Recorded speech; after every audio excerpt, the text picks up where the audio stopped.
I just wanted to talk really quickly about my sanding setup. I tend to use a Festool RO 150 and RO 90 a lot. I love these sanders. They're incredible. The ROTEX mode almost acts like a grinder. Absolutely love it. My issue lately has been with sandpaper, actually. I used to use Festool Brilliant paper. Amazing paper in my opinion. They had a really wide range of grits and sizes, and it was so good. It would last a really long time. It would rarely tear. It would hardly crease. Love it. I contacted Festool and Lee Valley Tools, where I get most of my supplies, and they're not supplying this paper anymore. Apparently you can't get it in North America. So unfortunately, this is not in my tool set anymore. So what I had to move to was Festool Rubin paper. I really like it. I think it's really good. It just seems to chip a lot. Like you get the edges seem to chip, and it kind of flakes off if you get around corners and stuff, and it'll also chip really bad. So if you get a chip, basically you'll start wrecking the Velcro on this interface pad that goes directly onto the sander. This interface pad is around $70, so it gets really expensive. And then what happens is once that Velcro wears down, the paper doesn't adhere very well, and it'll always tend to rip in that spot. So kind of tough. Issue with Rubin paper is they don't have a wide range of grits. They only go up to 220, and I sand almost everything to 320 or higher. So unfortunately, Rubin hasn't worked out great for me in all respects. I really like the paper, but I need that 320. So what I had to do is I had to move on to another Festool sandpaper called Garnet.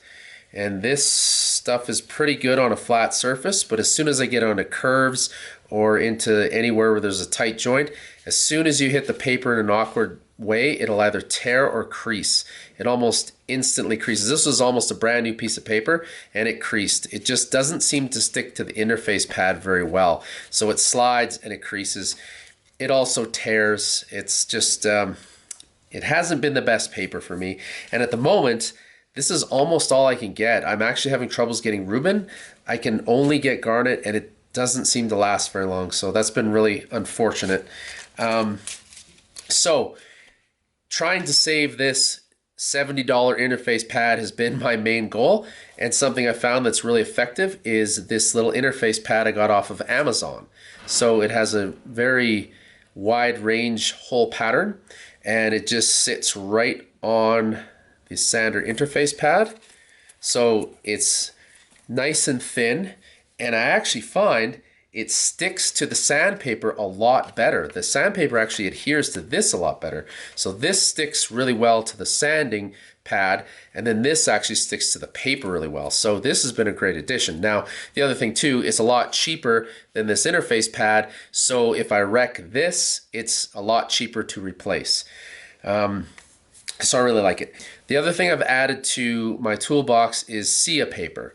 This is SiaSpeed paper. So it has holes in it that are a decent pattern, and it comes in a variety of grits. I can get this, I think it comes in 80 all the way up to, I think it's 4,000. I'm not positive, but I can get my full range 80 up to 320. So it works really, really well for what I need.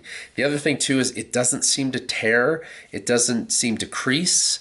I really like it. And they also make a foam backed pad for doing some polishing in the 360 to 500 range. I think they go up to 4,000. So it's they have a really broad range of grits for this type of paper, and again it seems to work really well. This is a piece of 150 that I just used on a rocking chair for quite a while, and it hasn't torn. The actual abrasive hasn't peeled off. If it gets hot and flexes, it doesn't seem to chip. I really like it. So this is my new setup. I got the Festool RO 150 or RO 90, got my interface pad, I got my thin interface pad that I put onto that, and then I stick my paper on, and this has been a really effective setup, and I don't know, I'm really happy with it right now, so I thought I'd share that.